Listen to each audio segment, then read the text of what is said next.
Olá, queridos farmacêuticos, tudo bom? Aqui quem fala é o Dr. Rodrigo, né? Estamos aqui para trazer mais umas reflexões sobre as consultas. Eu vim trazer as reflexões sobre a quarta consulta e a terceira, né? Que eu consegui fazer uma avaliação agora. E eu achei um padrão bem interessante nessas consultas, é que quase todas elas estavam relacionadas com o diabetes. Então, eu percebi ali alguns padrões, né, que eu acho importante a gente discutir aqui, que tem mais a ver com o raciocínio da seleção do tratamento para pessoas que têm essa condição, né, que têm diabetes, né, e quando cada tratamento entra, qual é o critério que eu estou percebendo pelos pacientes, pelos casos que vocês trouxeram, né, que a gente precisa de rever algumas questões, né?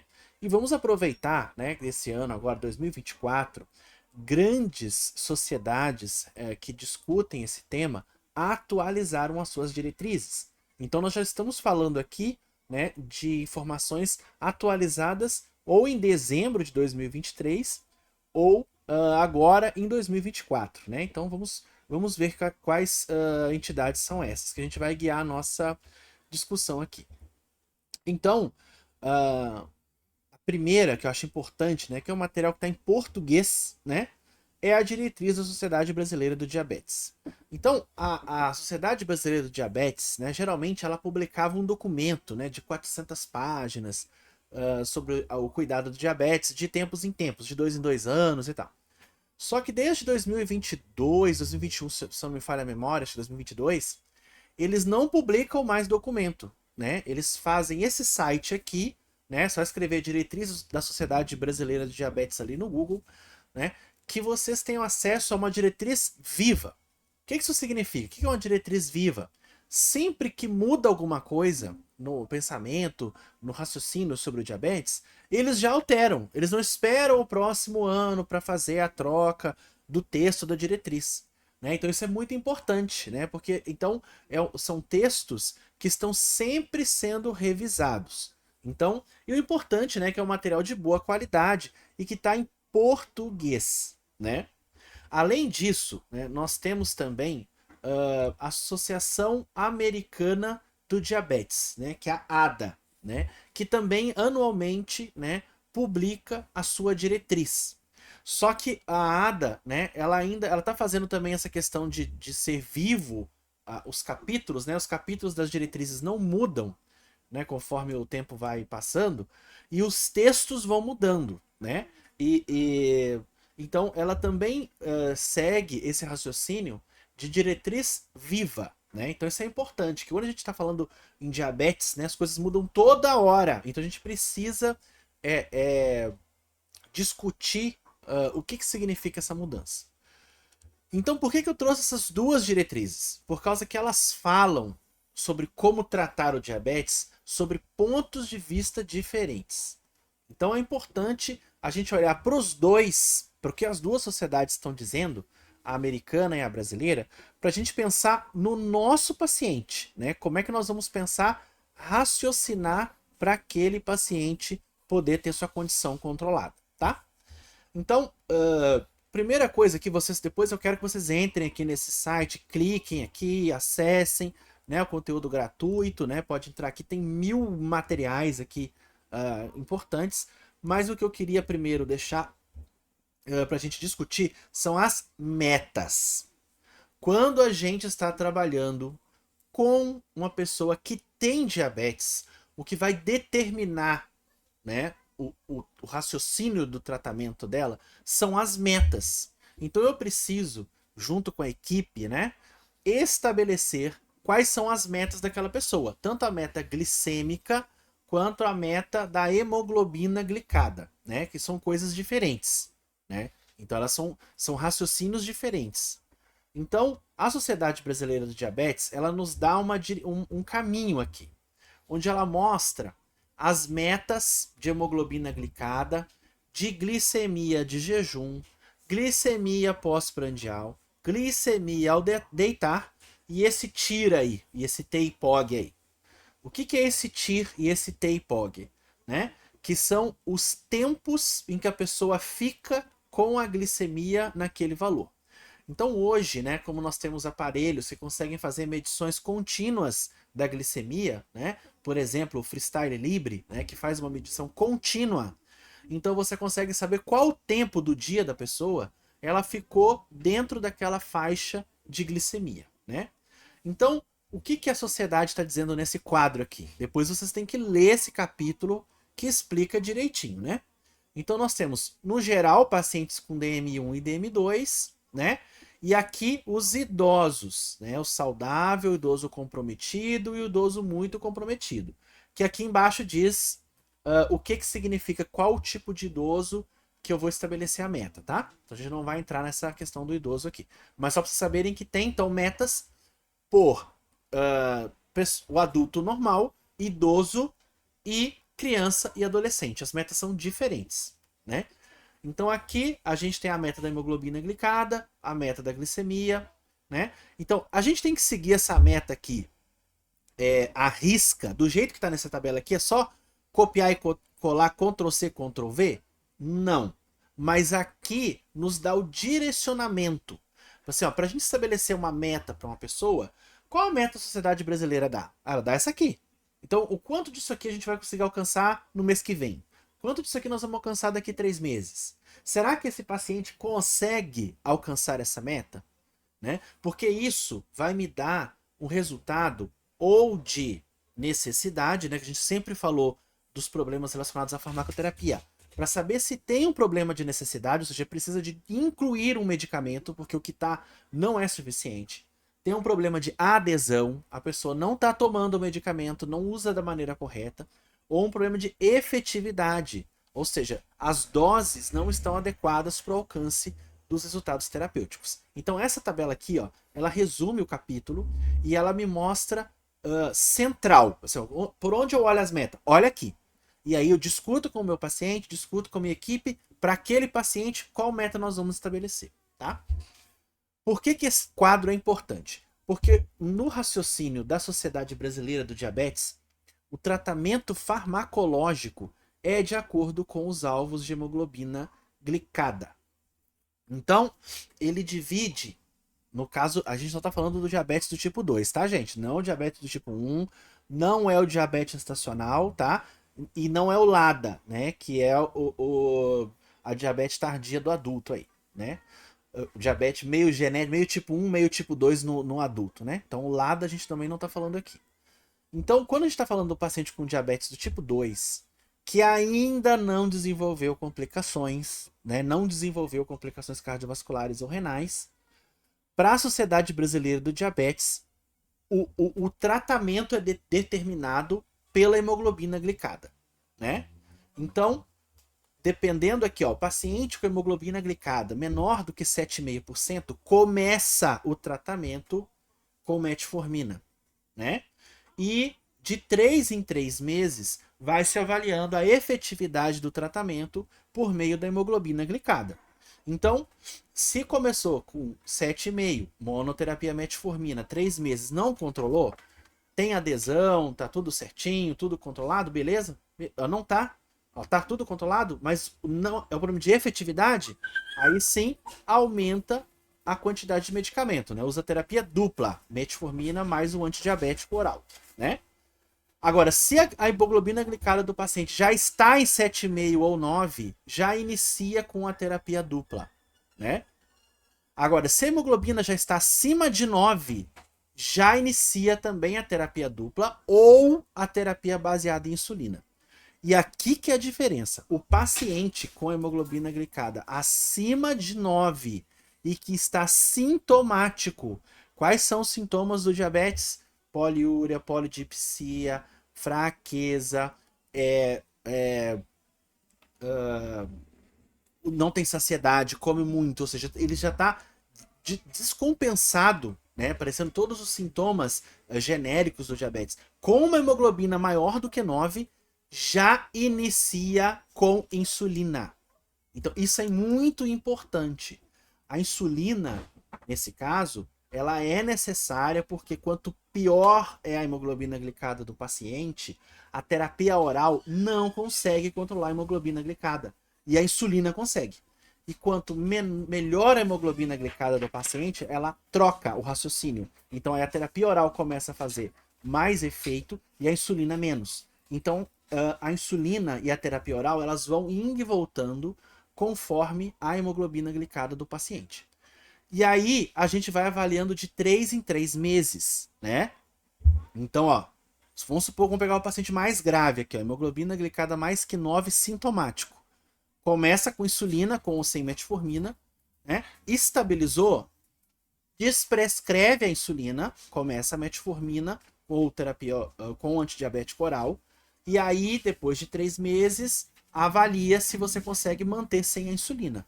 E daí, se não, a terapia tripla, né? A metformina com 2 antidiabéticos orais, ou a terapia baseada em insulina. E, se não controlar, a terapia quádrupla.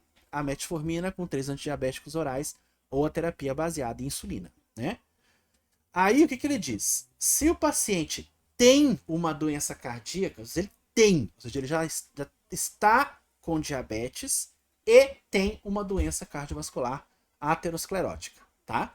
Então, nesse caso, a gente está pensando num paciente que já sofreu um desfecho. Nós não podemos focar somente no diabetes. O medicamento ele tem que controlar o desfecho que ele teve e o diabetes. Então, por isso, né, que se inicia com a terapia dupla, sempre, a metformina ou com um agonista do GLP-1, né, a semaglutida, esses medicamentos novos aí, ou o inibidor seletivo da recaptação de glicose, né, a dapaglifosina, a empagliflozina, né, que nós temos no SUS, né? A gente tem a dapaglifosina na farmácia popular e temos a dapaglifosina no componente especializado, né? Então a gente já tem essa estratégia, né? Então aí sim, se a hemoglobina não foi controlada com metformina mais esses aqui, inicia a terapia tripla e aí sim inclui o receptor de GLP-1 junto com a dapaglifosina e se mesmo assim não controlou, a terapia quádrupla ou a terapia baseada em insulina entra no jogo. Então, esse é o raciocínio geral sobre como pensar a farmacoterapia do paciente com diabetes do tipo 2. Agora, a Sociedade Americana do Diabetes, ela pensa um pouquinho diferente, né? Então, ela tem esse capítulo aqui que é sensacional, muito bom, né? Que fala sobre o tratamento, né? Que eu acho que é complementar a visão da Sociedade Americana do Diabetes com a Sociedade Brasileira. Elas não falam a mesma coisa, então são complementares, eu posso pensar para qual paciente eu preciso de aplicar esse conhecimento, né? E ele tem uma tabela de resumo que eu vou mostrar para vocês aqui, né? Viu que o conteúdo aqui é bem grande, né? Que é essa aqui, ó. Então essa tabela aqui, ela mostra, né? O raciocínio para a gente fazer o manejo do uso de medicamentos para o diabetes tipo 2, né? Então, ó, ela coloca uma barra lá em cima, ó. Vamos ver essa barra em cima aqui, ó. Estilos de vida saudáveis, autocontrole, automonitoramento do diabetes, educação e suporte e avaliação dos determinantes sociais de saúde em todos os pacientes. Então, isso aqui, independente de qual condição que é, todos os pacientes têm que ser avaliados e educados quanto a essas questões aqui que a gente está falando, né? Então, até colocou aqui, ó, para evitar a inércia terapêutica e reavaliar o tratamento regularmente de 3 em 3 ou de 6 em 6 meses, né? Aí, o que ele muda? Qual que é a diferença? É que enquanto a sociedade brasileira ela guia o tratamento pela hemoglobina glicada do paciente, aqui não. Aqui a sociedade americana ela guia pela proteção renal ou proteção cardíaca das pessoas que têm diabetes tipo 2 ou das metas que a pessoa quer alcançar. E principalmente assim, a gente sabe que a obesidade tem muito a ver com o aumento do peso, né? Diretamente proporcional, né? O aumento de peso é o principal fator de risco, o principal fator de agravamento. Então, muitas vezes, o tratamento da pessoa com diabetes tem que ser focado na redução do peso, porque, consequentemente, os níveis glicêmicos vão reduzir. Ou o foco no nível glicêmico. Então, ela dá diferentes olhares para cada paciente que eu estou tentando que eu estou cuidando. Então, se eu faço o meu olhar pelo desfecho, ou seja, o meu paciente pode ter um AVC, pode ter um infarto, ele tem alto risco cardiovascular, né? Indicadores de alto risco cardiovascular, né? Então aqui ele fala alguns, né? Mas a gente não pode usar esse aqui como base, nós temos que usar o indicador da nossa população, né? Ou o paciente que já sofreu um desfecho cardiovascular, já infartou, já teve um AVC, fez qualquer procedimento de revascularização, né? Um acidente isquêmico transitório, ou seja, ele já tem algo a mais em relação ao cardiovascular, se ele já teve ou está em risco alto de desenvolver, né? Se inicia com o GLP-1, né? Por exemplo, a semaglutida, né? Que tem risco, o provado benefício risco cardiovascular, né? Ele coloca either ou seja, ou o inibidor da recaptação de glicose renal, né?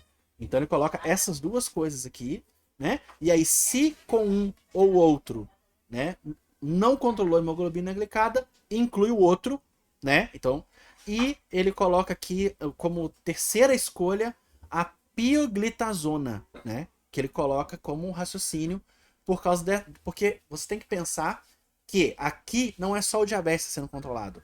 O medicamento controla o diabetes e previne o próximo AVC, previne o próximo infarto. Então esse é o raciocínio que está sendo levado em conta aqui. Agora, se o paciente tem insuficiência cardíaca, né?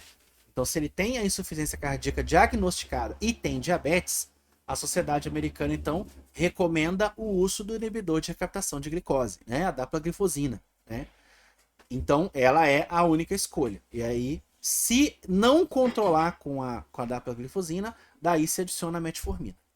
E o paciente que tem problema renal, ou seja, já tem alguma questão importante, uma taxa de filtração glomerular reduzida, ou albuminúria, né? Já tem isso característico, preferencialmente e usar o inibidor de recaptação de glicose, né? Que tem, né, comprovada evidência de redução da progressão do dano renal, né?